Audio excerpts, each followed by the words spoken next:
Hello and welcome to my site for Project Management, HeavyCivilHelper.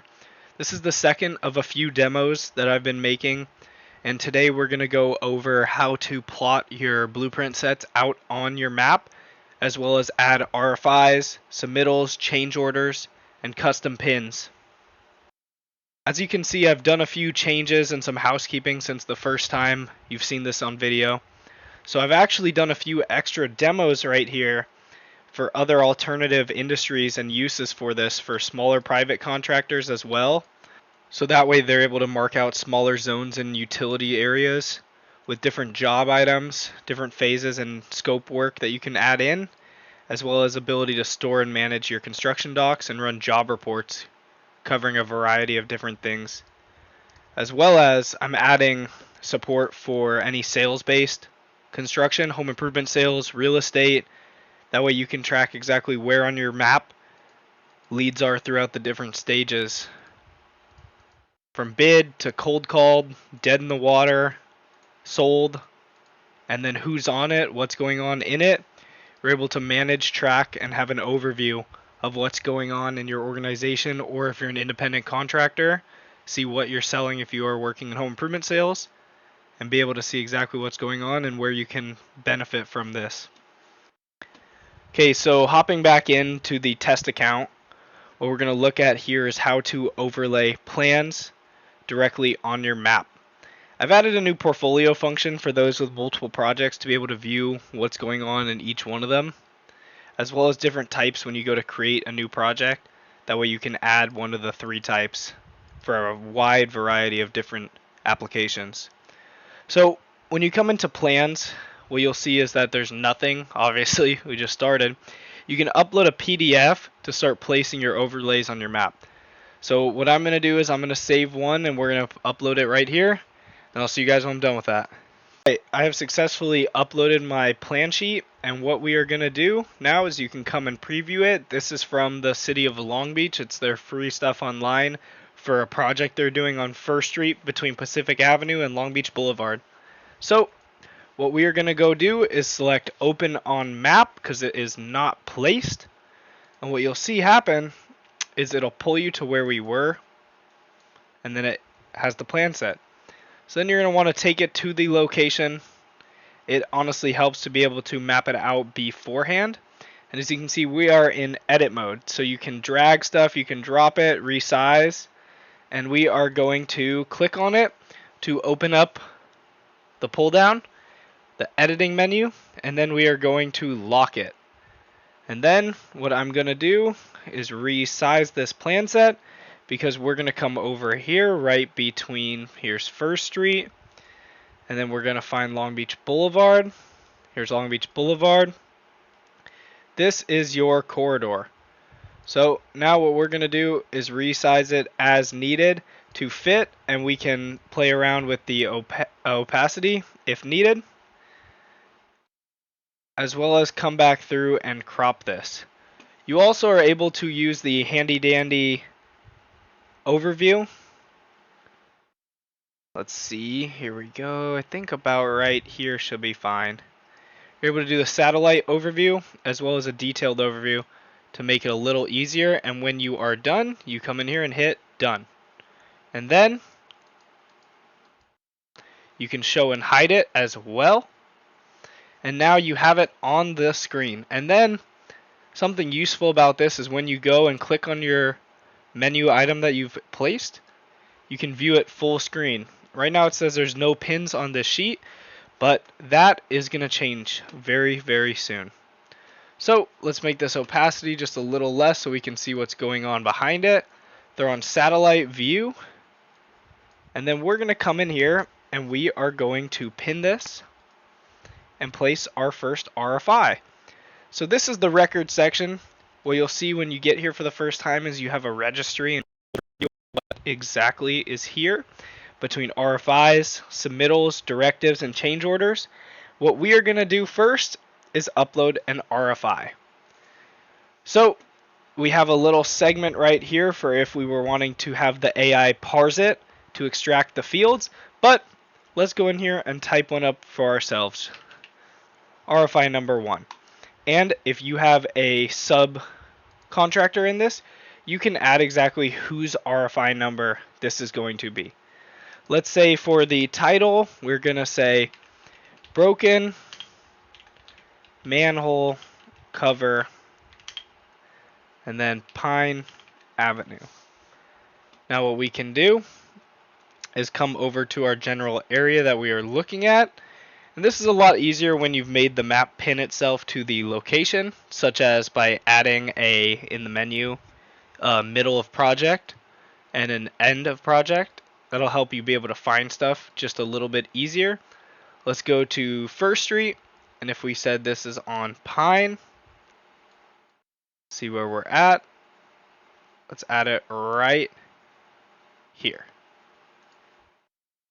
So now we have a few other things we can add. This is always very important, especially if you're using other activities like Procore, and you want to say Procore submittal 1.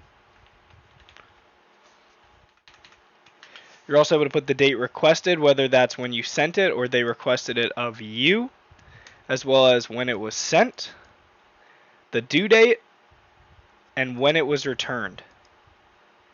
Then you're able to come back a step further, and if you have a subcontractor or a city asking about the RFI, you're able to mark off that it was actually returned back to sender. And then the program will be able to take all of this info as well as response comments or any extra details regarding change orders to follow based on the RFI or directives and their estimated cost, and use all of that to help maximize your decision making. Let's create. And there we go. We have RFI number 1. If we had a question to it or an answer, that will show up on the map as well. So let's say we have a question about, please advise on how to proceed. Are we using billing item 1 or 2? Then let's say the city comes back and says they want it back this manhole cover into item 2. We're able to go and add these changes. Now it's marked as closed. You can add a phase if you have different phases for your map. Then when we come back to this project map, here you can see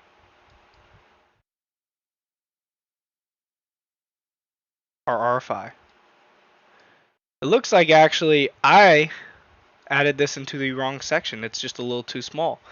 So what we can do now is come in here and go to,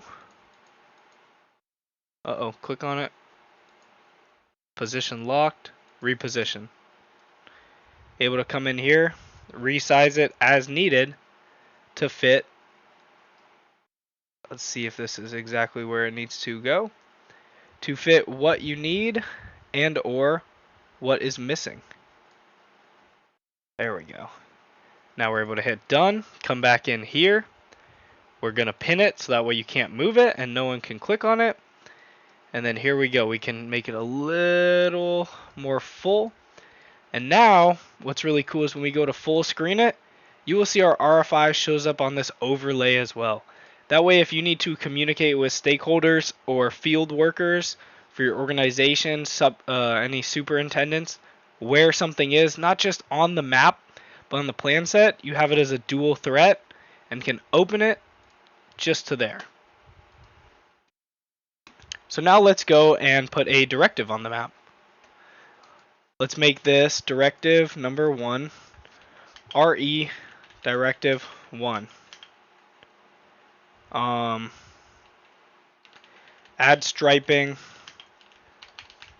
for decorative crosswalk. Then you're able to consolidate any confusing details that are happening from resident engineers. Add blank paint to crosswalk on Pine.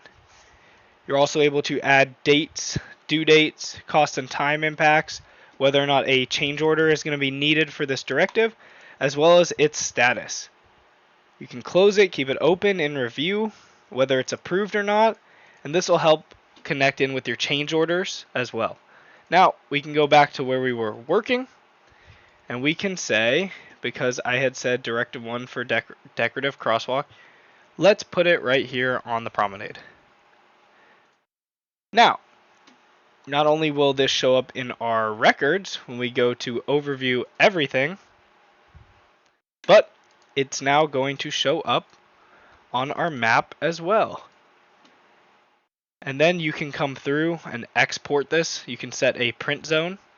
You can change it in terms of size, crop it, and then you're also able to save it as a PDF of your current view or the full project extent based on what you set up in project info. You're also able to use change orders based on this. Let's say change order 1 is going to be connected into here, and let's say remove trees on Pacific and prune bushes on Pine. You could add any descriptions you need to. Again, date requested, due date, who's in charge of this. You can add the net cost, and let's say we are going to do for these two activities $36.56.98. You're also able to save that, and as you go, mark how much you've billed, the exact percentage or amount you've billed, and then when it's fully marked off as billed, it shows up as a completely different status.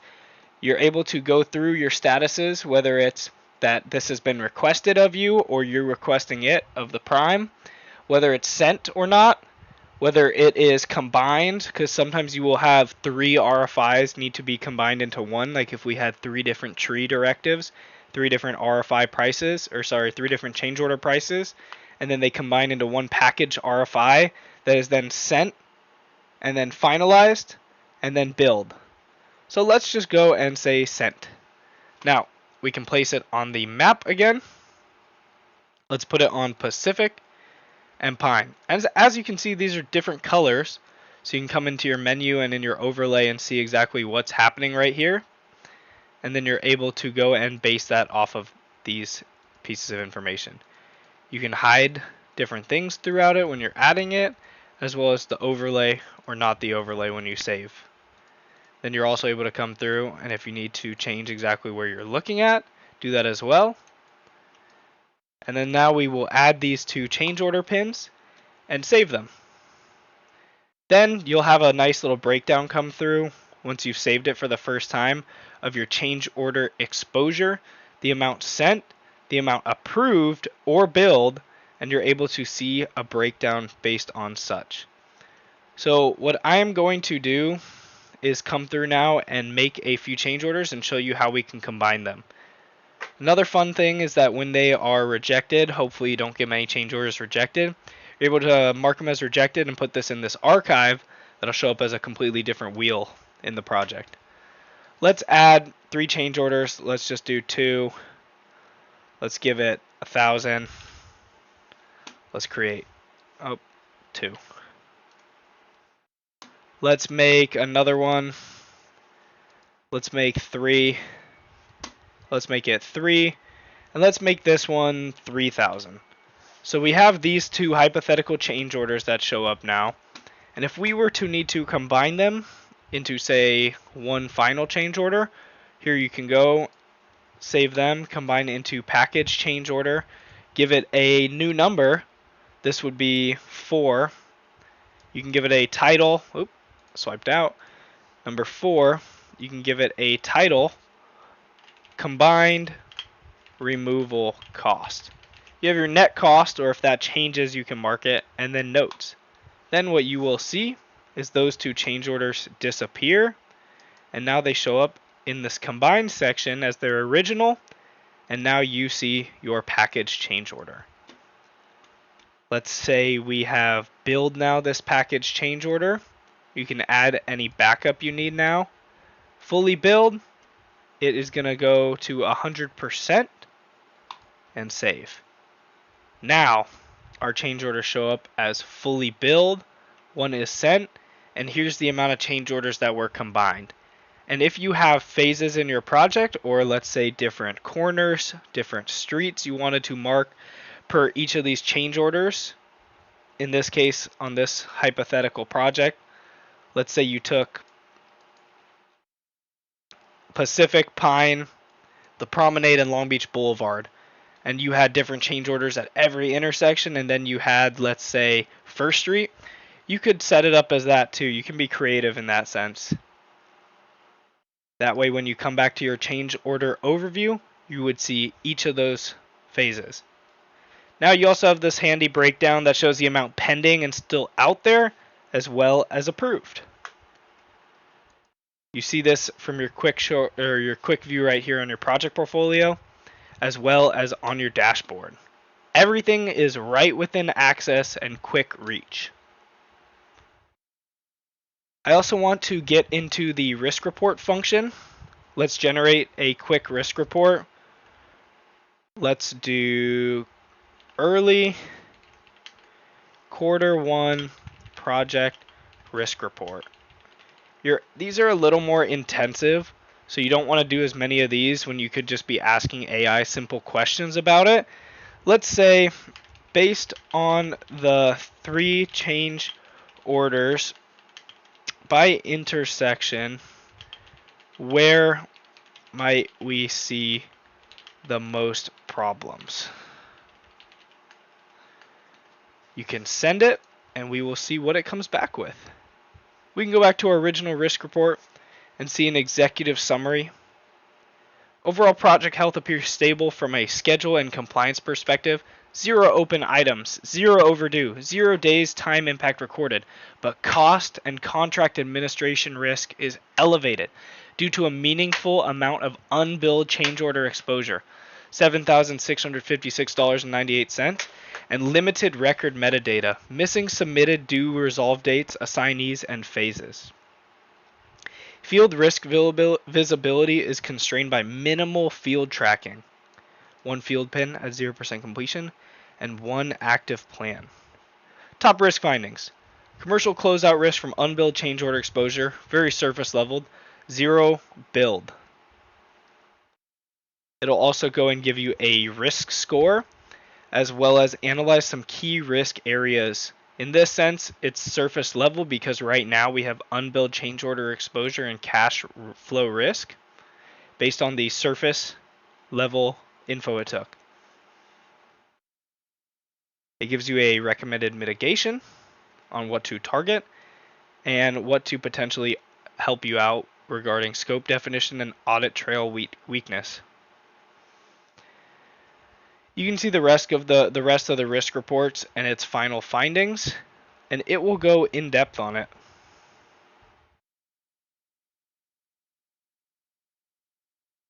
As well as recommendations.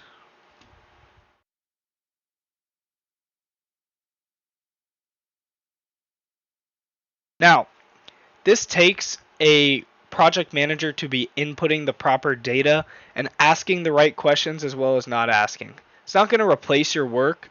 This is going to help to fill in some of the gaps for things that get missed and allow you to then go and export this data to be able to show anyone in your upper management, any stakeholders, exactly what's going on, what is where based on this project map, and what can we do about it.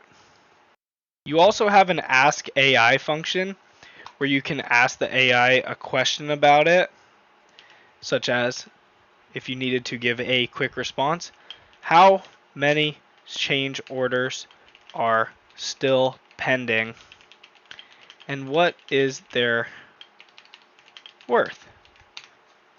Submit it, and here's what it comes back with. 3 change orders are still pending, not fully billed, not finalized, totaling $7,656.98. Note, change order 4, combined removal cost is fully billed at $4,000, so it's not pending. Now, knowing that these two are combined, we can go ask it next time as a good rule of thumb to include or exclude certain factors based on that. Thank you guys for watching, and I will catch you guys on the next one. We're going to go over some of the new project types that you can add and how you could potentially use them in your industry sector. Thank you guys for your time.